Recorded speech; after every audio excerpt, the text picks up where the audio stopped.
It is my deep understanding and belief that when we die into this sense of wide open, non-dual, vast expansiveness.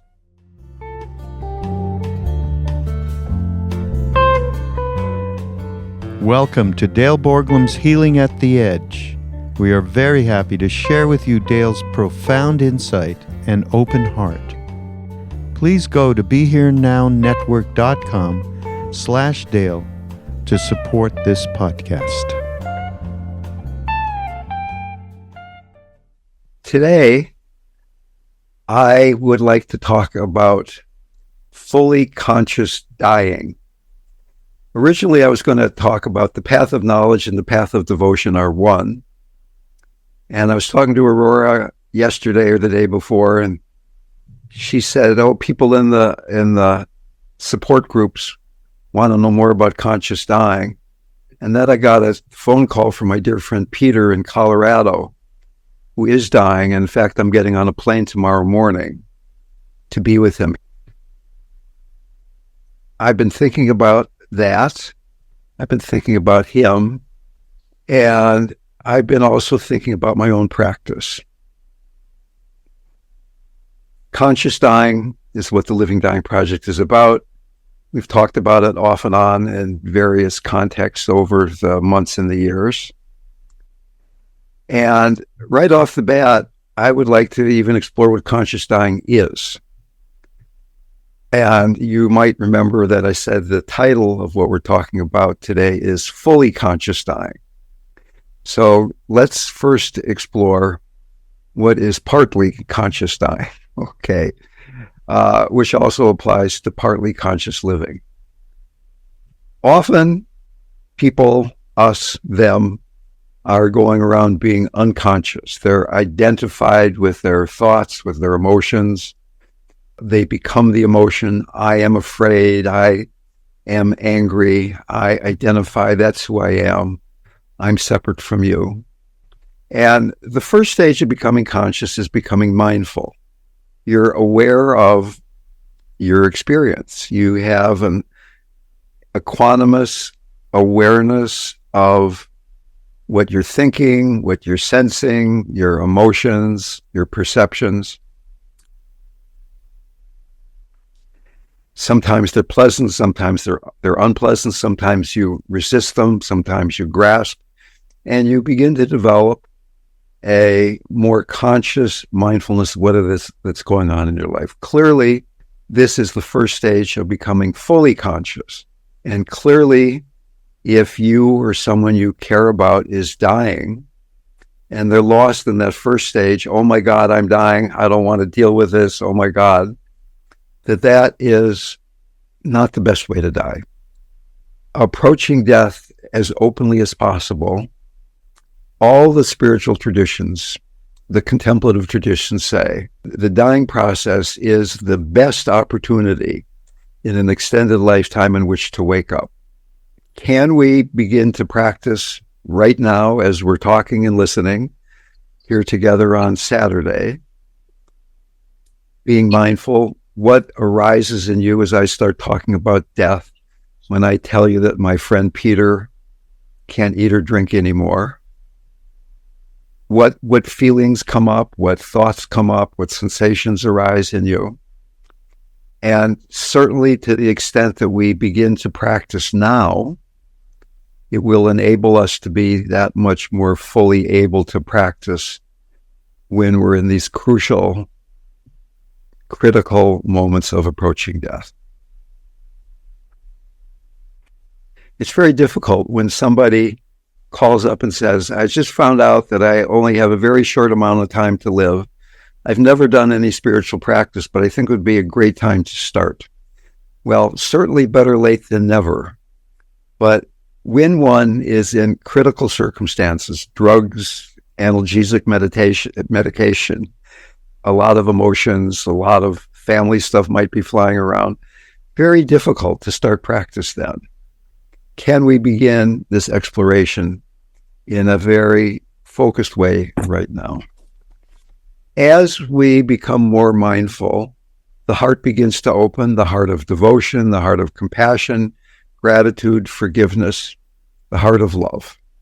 And this begins to really soften our ability to be with that which is difficult, to be with the emotions, the sensations as they're arising.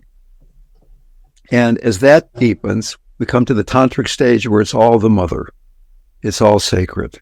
Living, dying, pain, no pain. A very advanced stage of practice, but we're still not fully conscious because we're thinking there's this I who is seeing everything as sacred. I'm in relationship with the mother. So that fully conscious dying is getting to the place of non-duality, the thing that the stage of practice, or even non-practice it could be called, that Eckhart Tolle, Ramana Maharshi, Ram Dass, many teachers have talked about. This is of crucial importance because it is my deep understanding and belief that when we die into this sense of wide open, non-dual, vast expansiveness. So that to the extent that we have been training ourselves to become more and more comfortable in this surrender into beingness before we die, then dying is another moment of that.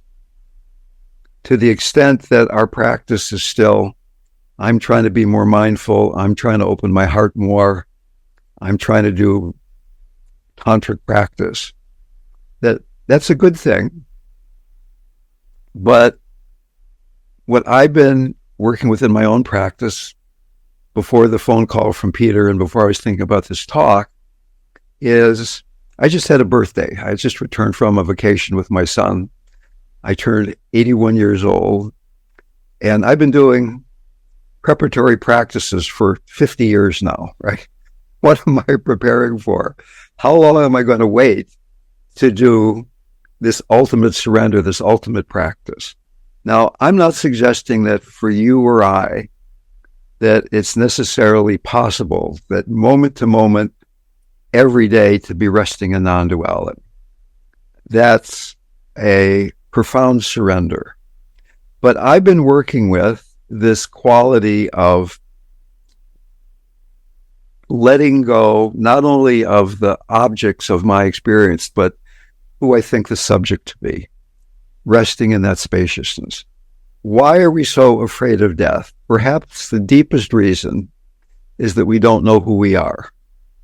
And these initial stages of practice are designed to stabilize the mind enough, to open the heart enough that we can look very directly at who we are. We tend to believe in a personal, separate identity. But if we really begin to examine it carefully enough, we see that we're just an endless collection of concepts, ideas. We prop this up with our name, our biography, our partners, our family, our job, our bank accounts. And it's this transient and fragile support that we rely on for security. Particularly when we're approaching death, it's not very secure to be relying on those kinds of things for support. The Dalai Lama says, it's not that there's no self, because that's ridiculous. You're you and I'm me, but the self doesn't exist in the way that we imagine it does. The psychologist Winnicott always said that most people can't really get out of their childhood without creating a false self, a caretaker self that tries to take care of the intrusive or the abandoning environment of family life, so that we become identified with a false self. And dying from that state of identification is not what I would wish for you or myself. There are really two direct practices for exploring wholeness, this fully conscious living, this fully conscious dying. One is the depth of devotion, non-dual devotion, if you will, and the other is the path of self-inquiry, the path of knowledge. Leonard Cohen said there is a crack in everything, and that is where the light enters. So it's not about fixing the cracks or avoiding the cracks, but letting the life enter in. There are certainly a number of practices that can be done to prepare for what it is that we're talking about. All of these, in one form or another, are described on the Living Dying Project website under offerings. There's meditations, there's talks. There's the breath that helps one work with a family member or a friend or a patient to explore the boundless nature of self. There's POWA, PHOWA, which is a guided practice of helping someone in the after-death state to merge into oneness. There's Guru Yoga, which we can do right now, that at each moment we're surrendering into identification to that wholeness. I have met very, very few people who were dying who at the end of life did not need to do forgiveness practice, forgiving themselves, forgiving those around them, asking forgiveness from other people. There's a practice which we're going to do right now for a few moments, which is dissolving into space from the heart. So that right now, I would ask you, as you breathe in, just imagine that there are nostrils right in the center of your chest, and that you can breathe into the center of your chest. And as you breathe out, you let go of all concepts, you let go of all grasping, and you let go infinitely in all directions. In front of you and behind, to the right of you and to the left, above you and below, in expanding spheres of awareness or sensing. And then the next in-breath back into your heart, feeling devotion, feeling love, feeling compassion, and then letting go, breathing out, and paying particular attention to that simple moment at the very end of the out-breath where nobody's doing anything. This letting go on the out-breath is something we can do so many times during the day. Letting go of concept, letting go of I'm doing this, and letting go from the heart. One can do this without the heart, but doing it from the heart, for most people, is much easier. Beginning with devotion, which is the easiest way to be in the heart, because it's devotion to that which is love, that which is lovable, that which you have deepest faith in.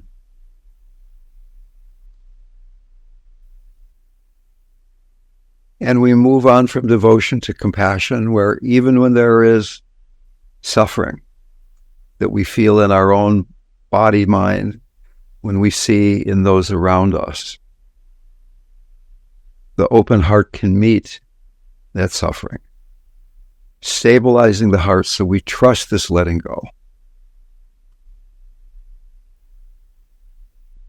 When we're too attached to form, our bodies, our bank accounts, our relationships, we tend to be too tight in the mind and the body.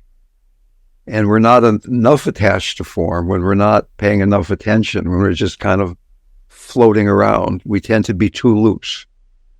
What we're exploring here is the possibility of tuning the string on the instrument of your life so that it's resonating in a beautiful way. Noticing when it's too tight, noticing when it's too loose, coming back then again and again to this balance of surrender from the heart. What the takeaway from today's talk is that now I'm going to explore with you the two direct ways of doing what it is that we're talking about. The devotional way and the direct way using the mind. The direct path of exploring who you are as coming to the conclusion that you're pure awareness, if you will. and the way of surrendering so much into love that you see that you and God and the mantra and your practice is all the same thing, and that it brings you to the same place of there's not a you separate from the divine. So first of all, non-dual devotion. Usually devotion is a dualistic practice. I am devoted to Christ or the Mother or to Maharaj-ji or to Hanuman. And pretty much everybody has to start at that place where there is a greater God that one is surrendering to, that one is loving, that one is feeling devotion towards. And as the heart opens more and more, any separation we feel from the beloved is painful. Then there's this natural purification process because we want to be with the beloved in the form of the deity on your altar, the beloved in the form of the partner that you're eating breakfast with, the beloved in the form of people dying in wildfires on Maui or whatever story that is catching your attention. There's the relative deity, the absolute deity. We begin with the relative deity. You're saying a mantra, you're doing devotional practice, bowing, prostrations, whatever you might be doing. But it leads then to the absolute deity. Maharaj-ji would say things very clearly that God, Guru, and Self are the same thing, that there's the Guru is not the body, that everybody is God, everything is God. In the Ashtavakra Gita, it says, love your true self, which is naturally happy and peaceful and bright. Awaken to your own nature and all delusions melt like a dream. My personal practice of devotion is the practice of mantra. I know some of you have been using this as a core practice, but I'd like to explore it even if it's not your core practice because it shows the direction. There is a great saint called RamDev. Nam means name, and Dev means Lord of the name. And he taught mantra, and he had 4 statements that is really the whole spiritual path, and particularly the path in terms of exploring mantra. The first statement is, the name permeates the entire universe densely. Imagine that when I say the name Ram, or whatever name is appealing to you, but I say the name Ram, that name is not just me making a sound, but that name permeates the mouse here, it permeates the microphone, it permeates the images on the screen, that everything is one with that name. So that certainly we use the name as a technique to go beyond duality. But RamDev is saying that fundamentally, that everything is densely permeated with the essential nature of God's name. The second thing he says is the name itself is form, form itself is name, which is very much like what the Buddha said in the Heart Sutra. Form is emptiness, emptiness is form. What we're saying here, like imagine my friend Peter. He can't eat anymore. He can't even take liquid. They can't do the surgeries to put tubes in him to hydrate him. And he's getting weaker and weaker.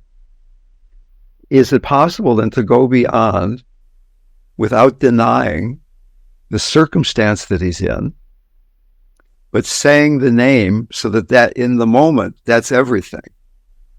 That the thirst is Ram, and the hunger is Ram, and the withering body is Ram, and the emotions of his wife and children who are there is Ram.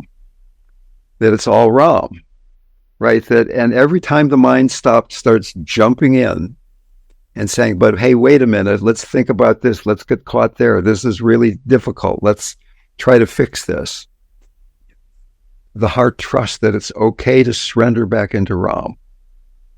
That rather than just doing a Zen meditation or just a mindfulness meditation, that instead of being mindful of your breath, you're essentially being mindful of unconditional love in the form of sound. Ram, Ram, Ram. Statement number 3, the all-pervading nature of the name can only be understood when one recognizes one's own I. When one's own name is not recognized, it is impossible to get the all-pervading name. When one knows himself, then one finds the name everywhere. RamDev is talking about using mantra, using devotion to get to the place where we begin to investigate in a very direct way who we actually are, right? It's not stopping at, I'm saying the name to open my heart and feeling this juicy love affair with me and God, but beginning to notice how my grasping at who I think I am is again and again getting in the way of, is veiling my true identity as the name itself, as the source itself. Just simply saying Ram or Jai Ma or Lord Jesus Christ, Son of God, have mercy on me for an hour. And every time a thought comes up, you just let the thought go and come back to the name, is very challenging to the mind. The mind wants to play. The mind wants to think. I think, therefore I am. And then he finally goes on to say, none can realize the name by the practice of knowledge, meditation, or austerity. Surrender yourself at the feet of God and learn to know who the I in you is. After finding the source of that I, merge your individuality in that oneness, which is self-existent and devoid of all duality. It is that name that permeates the 3 worlds. We're going to talk about the same thing in a few minutes without the name, without devotion. But for many people with certain personality types, and certainly including myself, using devotion and then compassion as the gateway to this deep exploration makes it so much more palatable, accessible, and undaunting. The other practice we're going to be talking about in a few minutes is just directly going to the place where there's nothing but awareness. We're not worried about the objects of awareness. We're not worrying about the subject. It's just awareness. If you can do that, that's the direct way. That's the direct path. That's the sudden path. But can you, right now, maybe there's some deity that really appeals to you, Krishna or the Mother or Christ, just say some name and realizing that when the name is said, that there's really nobody saying it and that the name itself is that source. There's a paper by a woman named Olga Luchakova on the essence of the prayer of the heart, the Christian prayer of the heart.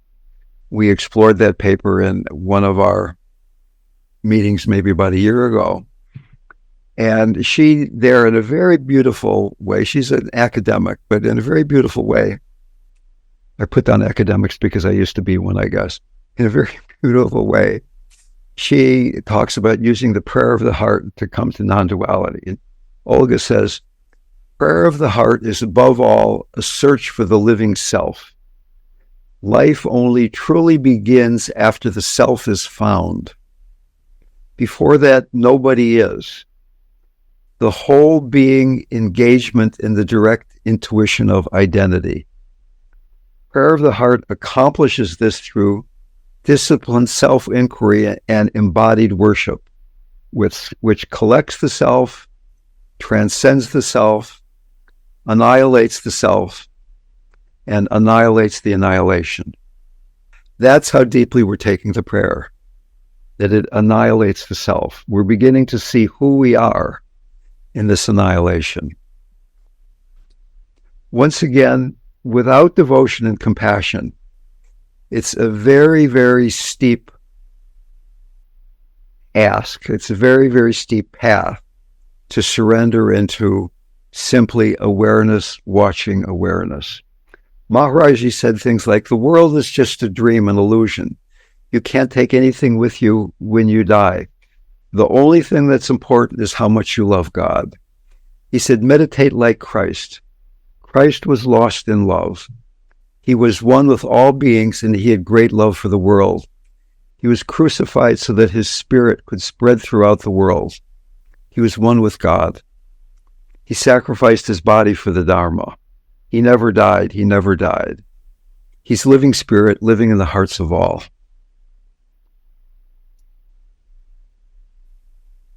And as he was saying those words, tears were coming down his cheeks.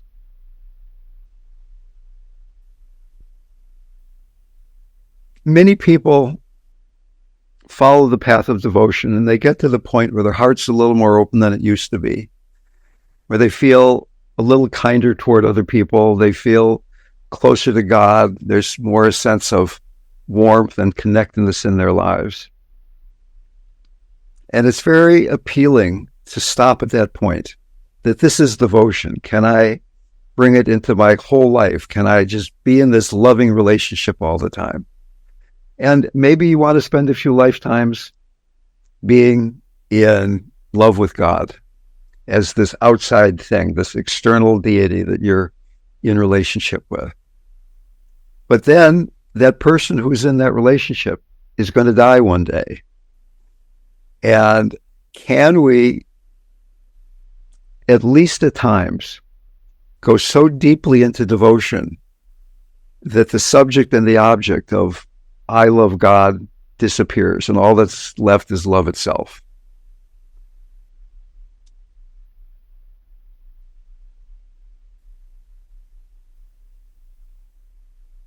So now we're going to talk about the direct path, this path of self-inquiry, which is basically, you're on the path, you've been meditating, you've been trying to figure out who you are and suffer less. And at some point you give up, you turn back, abandon seeking peace and happiness in relative experience, and just rest in being aware of that which is aware, of the self with a capital S, resting in the silence of the heart. Ramana Maharshi, one of the most beautiful saints of the last century, said that the self, the hridayam, exists over on the right side of the chest, that the Atman is living there deep in the chest cavity. We're being aware of what is always there, not fixated on the changing objects. This awareness radiates in all experience, no matter of content, the direct path. Most people need the preparation of compassion, but can we get to the point, like right now, where you're not concerned about the content of your awareness? You're not concerned about who is aware of the content, but there is this sense of beingness that's always there, the sense of awakeness, so that it's most easily noticed in the gaps. Now I will stop talking. Can you notice that sense of beingness that continues? That awareness of the moment. And whether you're distracted or you're drunk or you're frightened or you've just come out of a 20-day meditation retreat, all you can ever do is be aware of what's happening. Clear awareness, drunken awareness, sloppy awareness, whatever it is, you're there. And there's nothing else you can do. When you're thinking about the future, it's happening right now. When you're remembering the past, it's right now. There's something that's so simple and so familiar that it's not an object. So it's not that we meditate on it or we try to find it. It's more a sense of surrender into beingness, forgetting about all the devotional stuff for the time being. You're letting go of I'm meditating. There's no meditation. Don't make meditation a special project or a special event. It's not something that's serious or solemn, and we're not looking for a result. you'll still be neurotic if you're neurotic to begin with, right? And for some reason, John is laughing uproariously on that one. Okay. Yes, he is. It's okay to be neurotic. So Ramdas said that line. I'm not sure how true it is, but it's a great line. If you're a son of a bitch and you get enlightened, you'll be an enlightened son of a bitch. And I think it's harder to get enlightened if you're really a son of a bitch. But the point is that enlightenment isn't about your personality. It's not about that which changes. It's about surrendering into realizing what is inherently always present. Let me read a few lines from, there's a book called The Teachings of Ramana Maharshi by a guy named David Godman. And he's collected these teachings from Ramana. It's one of my favorite books of all time. And I just like to read a couple of really short paragraphs. It's really the summary of this whole path of self-inquiry in a way that, to me, is mind-shattering. Beginners in self-inquiry were advised by Sri Ramana to put their attention on the inner feeling of I and to hold that feeling as long as possible. They would be told that if their attention was distracted by other thoughts, they should revert to awareness of the I thought whenever they became aware that their attention had wandered. He suggested various aids to assist this process. One could ask oneself, who am I? Or where does this I come from? But the ultimate aim was to be continuously aware of the I, which assumes that it is responsible for all the activities of the body and mind. We're not worried about the content at all. Living, dying, happy, sad.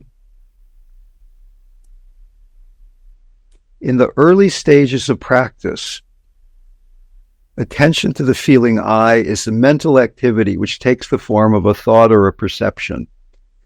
As the practice develops, the thought I gives way to a subjectively experienced feeling of I.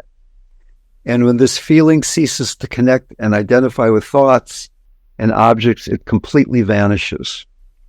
What remains is an experience of being in which the sense of individuality has temporarily ceased to operate. The experience may be intermittent at first, but with repeated practice, it becomes easier and easier to reach and maintain. When self-inquiry reaches this level, there is an effortless awareness of being in which individual effort is no longer possible since the I who makes the effort has temporarily ceased to exist. But that's the essential thing. That's what the devotional path will bring you to eventually, right? That it's resting in God. And whether we think of God in a devotional sense, or we think of God as pure consciousness, which is what God is anyway, in my humble opinion, those are just two different ways to getting to the same place. Now, both of these paths are very challenging because it involves complete ego annihilation. The ego doesn't like that one little bit, of course. It's going to kick and scream and complain and think of all kinds of important things for you to try to figure out. There's no doubt about that. But you're going to die one day. We don't know when that day is. And to begin to practice the surrender into who you and I truly are, just for a few moments here and there, surrendering into beingness, letting go of the object. Dale's talking, my butt's on the chair. Letting go of the subject. There's an I who's doing this.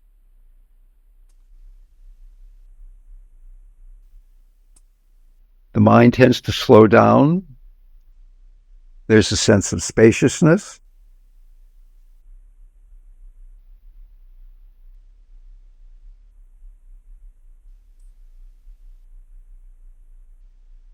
And it's so familiar, it's so available, it's so omnipresent that we don't notice it because there's no contrast. It's always there, the sense of I-ness, the sense of beingness. Being aware of being aware of the I, either directly or through the heart, with mantra in the way that RamDev was talking about and Olga Luchakova was talking about.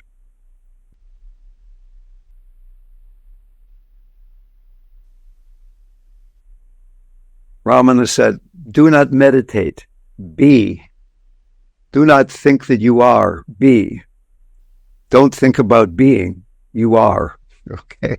So that we are moment to moment to moment. There is this pure consciousness.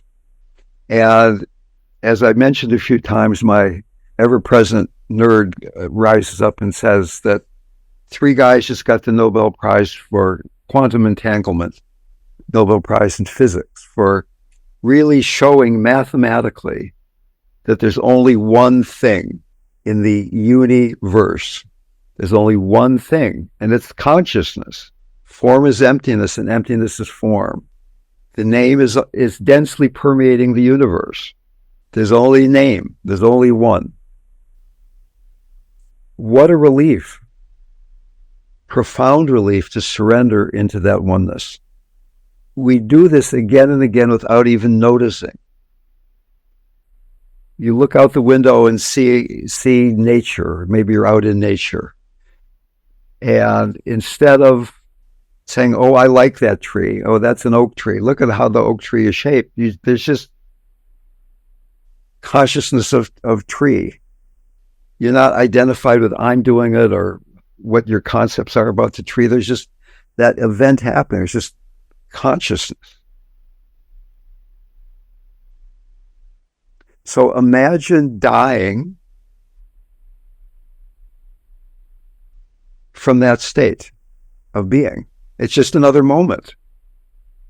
Nothing's dying.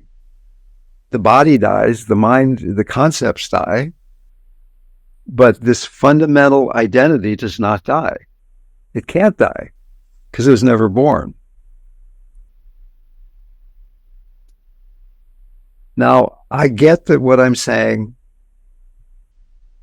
can be seen as a bit theoretical or even intellectual, but it is the fundamental core teaching of all mystical traditions. And whether you get there through surrender to God, through devotion, or the direct path of knowledge, really getting what Buddha's saying when he said form is emptiness and emptiness is form, or what Rupert Spira or Ramana Maharshi is saying about just being aware of awareness itself, being aware of the I, not the I, not the separate I, not the small I, but the self with a capital S, that pure consciousness.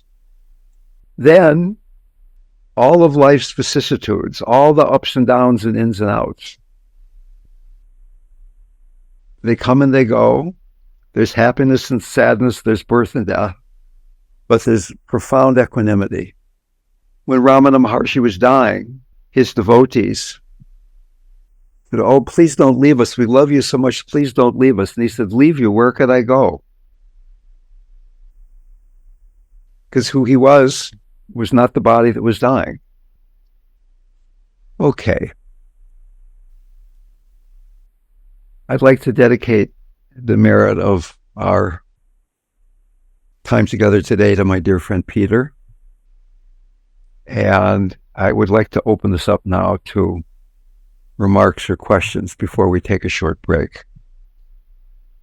Thank you so much. I kind of had, well, 2 questions popped up, and you can just choose to answer one, but very few of us have met somebody who embodies the state you're speaking of, in that true pure consciousness state. And I've heard your story about going to the temple early to meet Maharaj-ji and how it almost freaked you out when you're alone with him and you saw nobody there. Yeah. And that those types of stories I've heard from other devotees, and they have a profound effect in kind of my deeper understanding. And I was wondering if maybe you could maybe describe that a little bit more.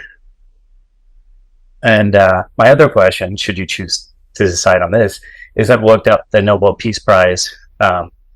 Is that the grand unifying theory concept? I've looked up the theory that you're speaking of, and I've read some, Scientific American papers on that. But I was wondering if, given your background, you could describe it to us in layman's terms. So either one. Thank you.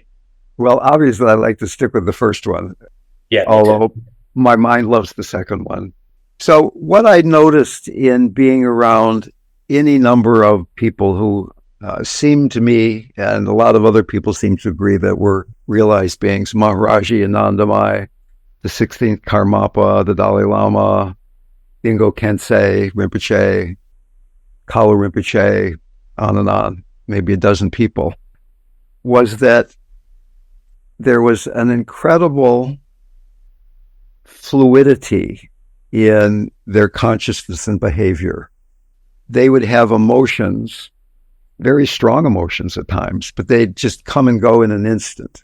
Whereas when you or I, say, get angry or sad or something, we dump all this cortisol into the bloodstream, and then we put cortisol on the cortisol on the cortisol, and then we're stressed and we have to take blood pressure medicine or whatever it is, right? So that in one moment, Maharaj-ji would be that emptiness that freaked me out when I didn't come to the temple early, actually. The story was slightly different, but you did get the gist of it, that he called us over to the other side of the compound where he was, and I was the first person through the door. And he was taken, I don't know, not taken aback, but he kind of didn't put himself completely together or something. And I looked right into his eyes and there was nobody there. It was like looking into an endless abyss. At other times, he would be like the perfect grandfather. Have you had enough to eat? Are you warm enough? Let me give you some food. He was like so warm and fuzzy, and it would go back and forth between those things. And so it was very challenging to having some concept of, he's the guru that I've been looking for. He's so great. I'm so not great. I need to have some kind of relationship here. And I'm doing a really lousy job of trying to explain that emptiness. But in Buddhism, they say very clearly that the nature of the heart is empty. And that's kind of the core of what we're talking about today with that devotional path, in that, yes, there is a really dualistic kind of love. I'm loving you, I'm loving God, isn't this great? But true love, with a capital L, or true nature, is empty of concept. It's empty of I'm doing it. Most of us, to get to that kind of empty love, it requires cultivating this much more dualistic kind of love and gradually trusting the surrender into not knowing, into not doing, if you will, of just surrendering into love itself.